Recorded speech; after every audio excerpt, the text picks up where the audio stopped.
তোমরা হয়তো ভাবছো ছেলেটা কে এবং এটা কি করছে। এখন আমি সবারই কাছে অচেনা, কারণ হচ্ছে এটি আমার প্রথম ভিডিও। আমি তোমাদের কাছে একটু সাহায্য চাইতে এসেছি। তোমরা হয়তো দেখে বুঝতেই পেরে গেছো আমি আর 5 জনের মতো নয়, কারণ আমি একজন প্যারালাইসিস পেশেন্ট। 4 বছর আগে আমার অ্যাক্সিডেন্ট হয়েছিল, তারপর থেকে আমার কোমর থেকে দুটো পা প্যারালাইসিস হয়ে গেছে।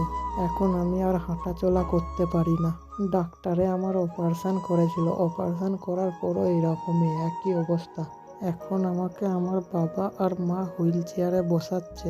তোমরা তো দেখতেই পাচ্ছ আমাকে কিরকম করে বসাচ্ছে। আমাকে যখন হুইল চেয়ারে বসায় তখন মায়ের একটু ভয় লাগে, কারণ আমার পেছনে দু সাইডে দুটো বেডশুট রয়েছে। ওইগুলো একটু ঘষা লেগে গেলে প্রচুর রক্ত বেরোয়।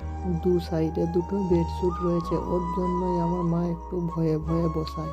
এখন আমাকে হুইল চেয়ারে বসিয়ে দিল। এই হুইল চেয়ারে আমি 2 থেকে 3 ঘন্টার বেশি বসে থাকতে পারি না। ওর বেশিক্ষণ বসে থাকলে আমার কোমরের শিরদাঁড়ায় প্রচুর যন্ত্রণা হয়। এইটি আমার ইউটিউবে প্রথম ভিডিও। আমি যদি কোনো জায়গায় কথা বলা ভুল করে থাকি আমাকে ক্ষমা করে দিও।